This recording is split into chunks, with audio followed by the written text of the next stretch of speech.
The Basilica of Santa Maria Maggiore had never been so silent, its ancient stones holding their breath. The funeral of Pope Francis, beloved shepherd of the Roman Catholic Church, had ended hours ago.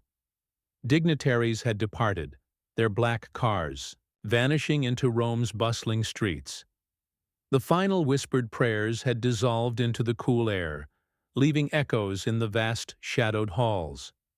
Beneath the gaze of the Virgin Mary, in a humble corner between the Cappella Palatina and Capella, Schwarzer lay the Pope's resting place, not in the Vatican's gilded tombs, but here in a simple marble sepulchre. The world outside turned on, oblivious, but within these sacred walls, time seemed to pause, suspended in golden light filtering through towering stained glass. In this stillness, a tiny figure remained, pressed against the cold marble floor. He was no majestic beast bred for ceremony, nor a pampered pet with a collar. He was a stray, an aging mutt with patchy gray fur and eyes clouded with sorrow. His name, known only to the man now entombed, was Amigo. The dog had followed the funeral procession the day before, weaving through crowds, past velvet ropes and distracted guards. No one had stopped him. Perhaps they saw the grief in his gaze, the quiet determination in his limping steps. Now he lay at the foot of the tomb, his frail body curled tightly as if shielding it from the world. The priests, lingering after the rites, stood in silence, struck by the sight. They had expected Amigo to leave once the crowds dispersed, to wander back to Rome's chaotic alleys. But he stayed.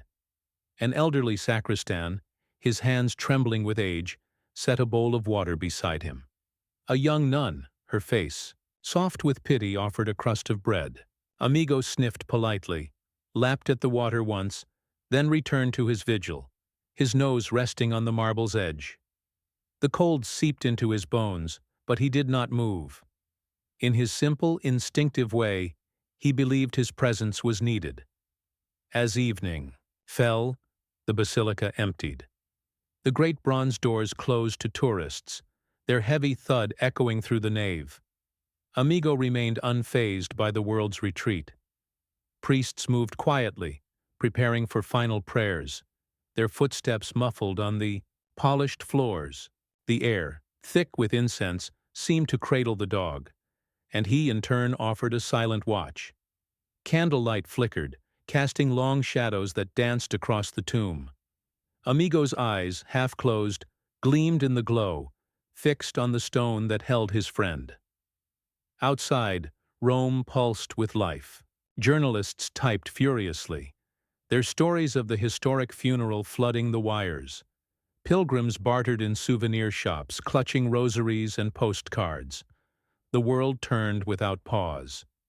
But within the basilica, a different story unfolded. Word of Amigo's vigil spread among the staff, whispered in sacristies and cloisters. "The dog won't leave," a young altar boy murmured, his voice tinged with awe. "He's guarding the Holy Father."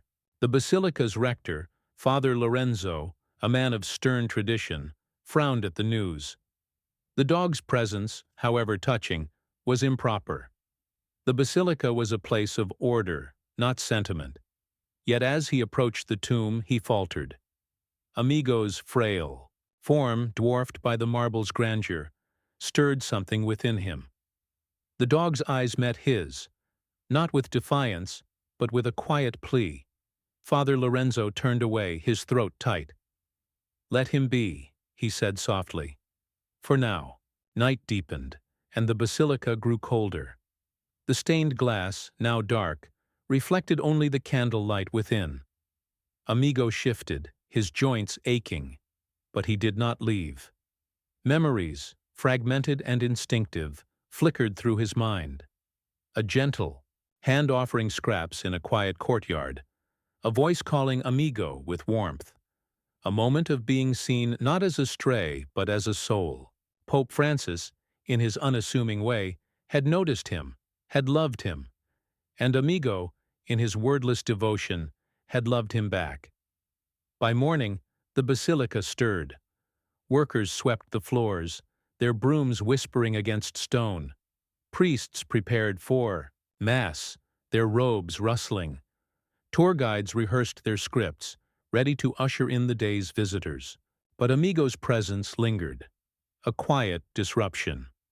The staff watched him, some with curiosity, others with reverence. A young priest, Father Mateo, crouched beside him, his heart heavy. "Come, little one," he whispered, reaching out. "It's time to go." Amigo raised his head, his eyes weary but resolute. As Father Mateo's hands touched his frail body, a low, heart-wrenching whimper broke the silence. The sound, raw with grief, echoed off the walls like a prayer. The priest froze, his hands trembling. The other clergy gathered nearby exchanged glances. None could bring themselves to insist. The dog's sorrow was too profound, too sacred. Two guards, their faces grim, tried next. They carried a soft blanket, hoping to lift Amigo gently. "We mean no harm," one muttered, as if the dog could understand. But Amigo resisted, not with teeth or claws, but with a deep, quiet resignation. His body went limp, his paws pressing against the marble as if anchored by the tomb itself. Guards carried him a few steps, placing him near a side chapel. For a moment Amigo sat there, dazed, his eyes blinking in the morning light. Then, with slow, deliberate effort, he rose. His legs shook, his body frail from hunger and cold. But his purpose was clear. He limped back to the tomb, each step a testament to his will. The guards stepped back, defeated. From the shadows, an elderly canon, Monsignor Rossi, watched, his eyes wet. "Leave him," he whispered. "There's no greater prayer than the one he offers."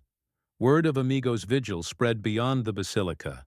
Pilgrims, hearing the tale, lingered outside, their faces pressed against the gates. A woman lit a candle, her hands trembling. "For the dog," she said, her voice breaking. Others followed, and soon a sea of candles glowed in the courtyard, their flames flickering in the dawn.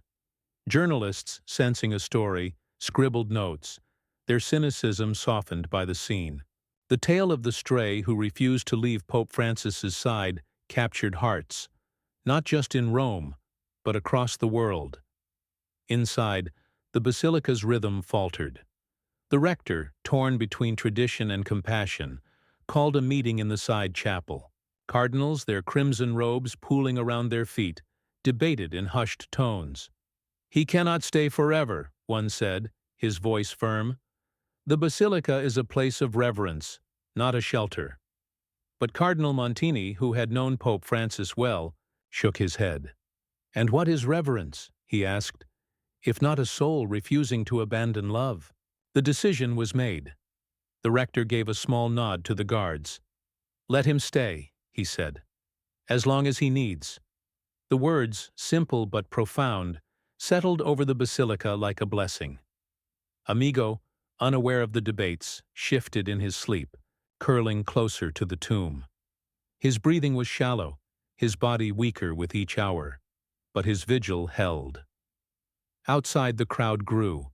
Pilgrims, tourists, and locals stood shoulder to shoulder, their candles a constellation of light. A young girl, clutching her mother's hand, whispered, "Is the dog an angel?" Her mother, tears in her eyes, had no answer. The bells of Santa Maria Maggiore tolled, not with triumph, but with a mournful cadence that echoed through Rome's streets. The city listened, and in its heart, it wept. As noon approached, the basilica's doors opened wider, allowing a few to witness Amigo's vigil. They stood in silence, their footsteps soft. A priest, his voice choked, leaned against a column. "He's doing what we all wish we could," he said. "But we are too proud, too afraid." The onlookers nodded, their eyes fixed on the dog, now barely moving, his head resting on the marble's edge.